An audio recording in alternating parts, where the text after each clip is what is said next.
L'incarnato con la pittura ad olio. Dipingere l'incarnato non è mai semplice e per farlo bisogna partire da una tavolozza precisa e collaudata che possa garantirci risultati affidabili. Quella che io propongo in questo video è una tavolozza di colori per l'incarnato formata da rosso di cadmio, che è l'attore e protagonista di questo video, giallo di cadmio, il bianco di titanio e, per finire, il verde ossido di cromo. Per fare questo, per ottenere i giusti toni che servono per ricostruire il colore della pelle, dobbiamo sperimentare, mescolare i colori e fare tesoro di ciò che possiamo scoprire. In questo video vi sarà questo tipo di approccio e insieme a voi andremo a scoprire le proprietà di questa tavolozza. Prima di lasciarvi al video, vi invito a iscrivervi al canale, a mettere mi piace al video, a condividere il video sui vostri profili social se lo avete trovato utile e formativo e commentare, come sempre fate, sotto la descrizione. Ed ora non mi resta che augurarvi una buona visione. Rosso di cadmio, che è il protagonista del nostro video, da cui nascono tutti i colori che poi andremo a formare sulla tela per queste prove di colore. A me piace dipingere con il pennello rotondo, molto di più che con il pennello piatto, e fare questo movimento con il polso. Sento proprio il colore che impatta sulla tela e che ha questa resistenza anche sulla tela, che mi piace molto. I colori che adopereremo questa sessione sono tutti molto coprenti. Questo è il giallo di cadmio e vado anch'esso a metterlo di fianco al rosso di cadmio, che saranno loro che in queste prime fasi del video si mischieranno e vedremo quale tipo di aranciato possiamo ottenere. Queste qua sono prove che si fanno in maniera molto libera, che vi consiglio proprio di fare per la conoscenza del colore. Io ho scelto questo tipo di tavolozza perché è composta tutta da colori coprenti e colori solidi che mi danno una buona affidabilità.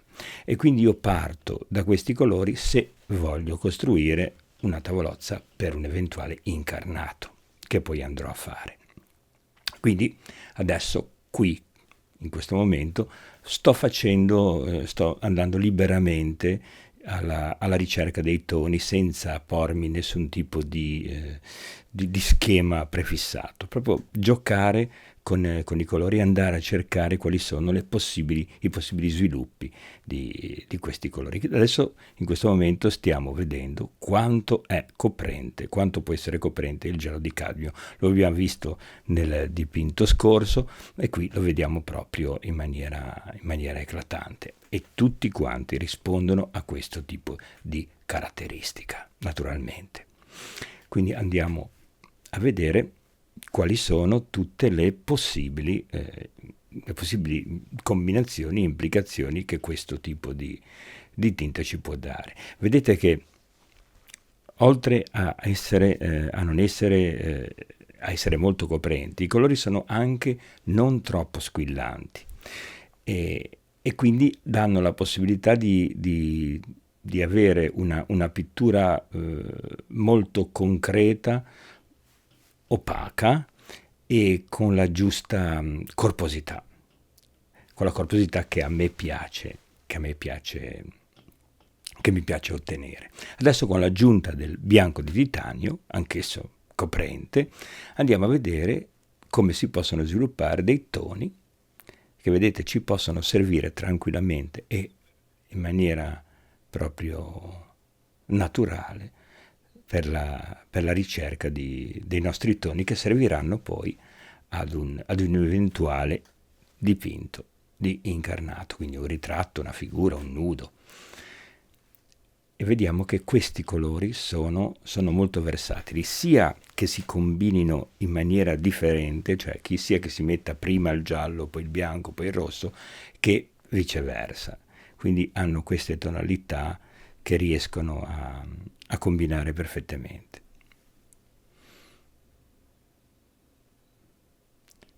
Mi piace, di solito io non faccio molte figure, faccio dei ritratti i ritratti. Figure nudi non ne faccio mai, non mi ricordo di averne fatti, ma perché non mi interessa particolarmente. Non sono legati al mio interesse, al mio sviluppo della pittura che faccio, però è assolutamente una pratica fondamentale. Li ho fatti in passato, soprattutto all'Accademia di Belle Arti, e poi chiaramente ho abbandonato il tema, però tengo sempre a ribadire che non è una questione di soggetto, ma è una questione di oggetto, cioè dell'oggetto pittura. L'oggetto pittorico si sviluppa attraverso la costruzione di toni che danno dei volumi sulla superficie pittorica che rispondono ovviamente a un oggetto, a un soggetto che noi abbiamo davanti. Questo soggetto che abbiamo davanti non deve implicare per noi un maggiore o minore sforzo dipendendo proprio dalla funzione del soggetto che ha su di noi.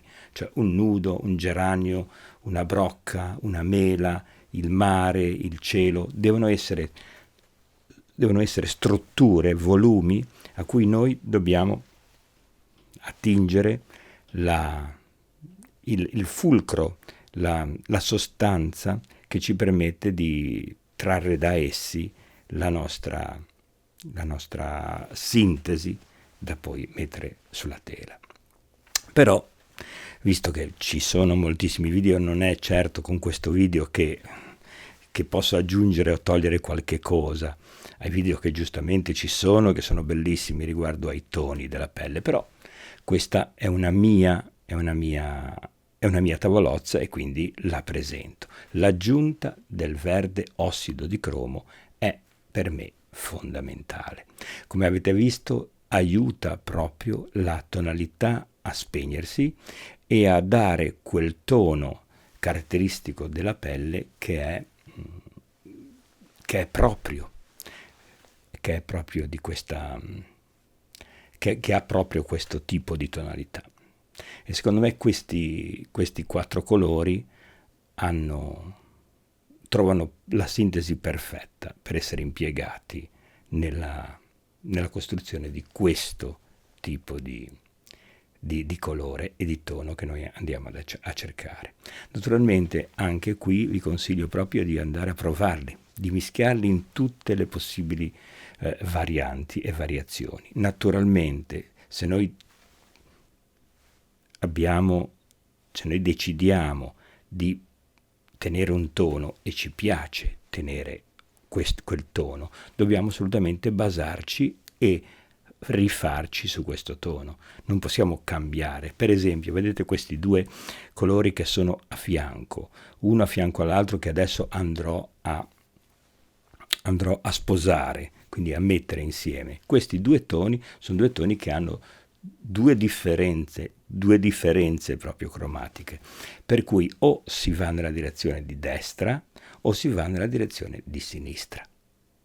Quindi bisogna cercare di capire, quando appunto si fa un incarnato, qual è il nostro tipo di accordo, per fare un esempio musicale, che dobbiamo tenere, e quello dobbiamo tenerlo fino al termine del dipinto, naturalmente, perché se i 2 toni sono messi insieme, avviene, se non è voluto naturalmente, avviene un disaccordo e questo pregiudica tutta l'armonia del dipinto. Rosso di cadmio, giallo di cadmio, bianco di titanio e verde ossido di cromo. Poi naturalmente è fondamentale avere la capacità di ragionare sul fatto che un colore vicino a un altro colore dà un tipo di risultanza completamente diversa, e chiaramente un tono messo chiaro su scuro oppure scuro su chiaro danno 2 risultanze, pur essendo lo stesso colore, completamente diverse. Vedete questo verdastro che io ho fatto in questo momento, adesso lo avvicino a un altro colore più rosato e poi su questo verde qui andrò a porre il colore rosato e vedremo come si amalgama in maniera molto molto efficace. Quindi ecco il rosso con il bianco di titanio, e adesso andrò a appoggiare un poco di giallo, costruire questo colore che andrò poi a posare sul verde che abbiamo costruito precedentemente.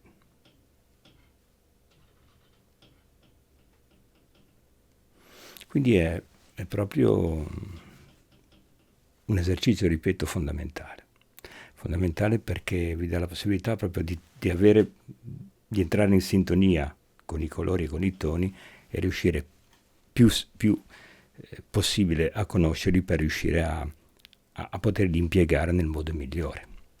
Io li impiegherò su questo canale YouTube in un ritratto, quindi faremo un esercizio di incarnato e impiegheremo proprio questi 4 colori. L'incarnato, ovviamente essendo rosa, essendo rosato, avendo queste tonalità, è importante che sia dato su un fondo complementare.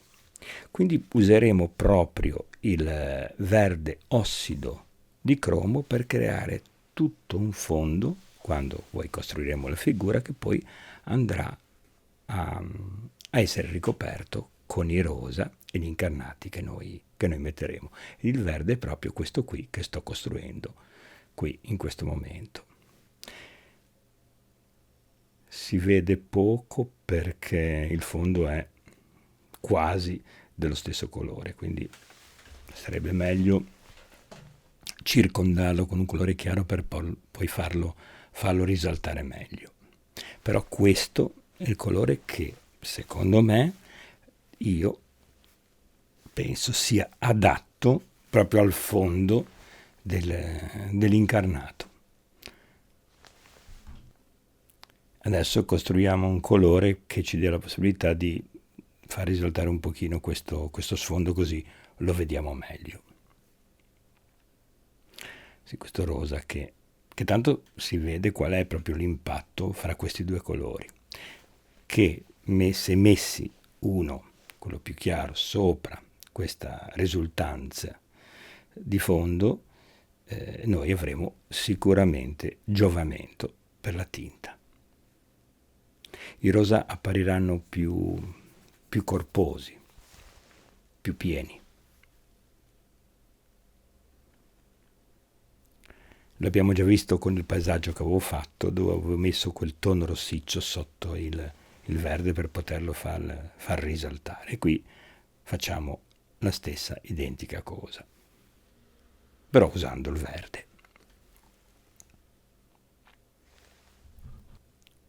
Ora costruiamo un tono, anziché partire dal rosso e dal bianco e dal giallo, partiamo prima dal verde e vedremo come si costruisce perfettamente e allo stesso modo. Ed è un po' la risultanza del tono che è in basso sulla destra. È praticamente lo stesso tono, solo che ovviamente qui, essendo in un punto più chiaro della tela, sembra un colore più scuro, però è più o meno la stessa tonalità. Quindi anche partendo dal verde e mettendovi sopra il giallo, il rosso e il bianco, possiamo ottenere la stessa tonalità. Quindi cambiando gli ordini dei fattori, il risultato non cambia. Mi piaceva destinare proprio questo appuntamento del martedì a questi video un pochino più agili, dove riuscire a ragionare in maniera un pochino più leggera sui toni, sulla pittura, sul modo di dipingere, sulla manutenzione anche e la pulizia dei pennelli, su come deve essere la nostra superficie su cui andiamo a dipingere e tante altre cose ancora, e lasciare la parte più corposa dei video al sabato, ma questo non è detto che sia sempre così.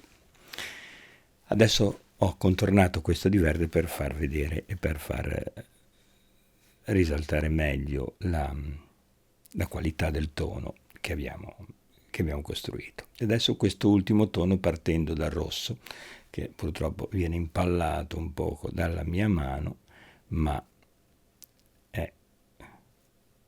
vuole essere una costruzione di un marrone per farvi notare anche veramente la diversità di tono, se questo viene messo su una superficie più chiara o su una superficie più scura.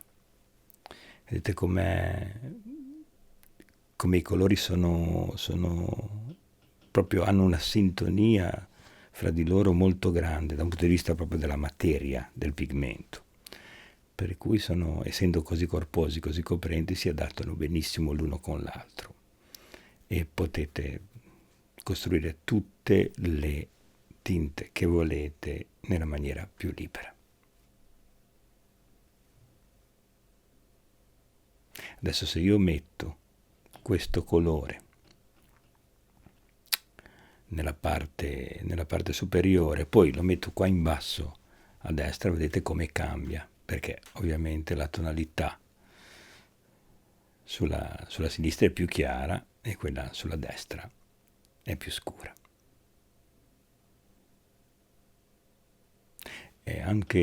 Sono anche molto caldi come colori, quindi la risultanza dei toni della pelle è molto molto efficace. Ecco, vedete, io metto questo colore in questa parte, poi lo metto, vedete, in questo modo, e poi lo metto in basso a destra e vediamo come risulta molto più chiaro. Perché? Perché lo sfondo è più scuro. Quindi abbiamo parlato e abbiamo visto una piccola parte dei toni che si possono creare con questi 4 colori. Vi invito a farlo, vi invito a provarli e poi a cercare di scoprirli, di scoprire le loro qualità, le loro possibilità e vedere se possono andare bene anche a voi per la costruzione di toni e di colori che possono esservi utili nei vostri incarnati.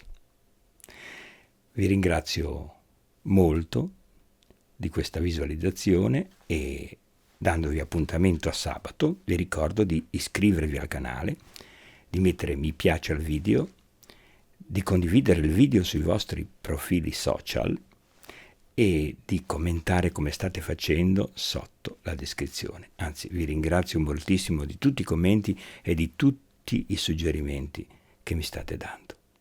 Vi ringrazio davvero e con questo vi saluto, vi auguro una buona giornata e arrivederci. A presto.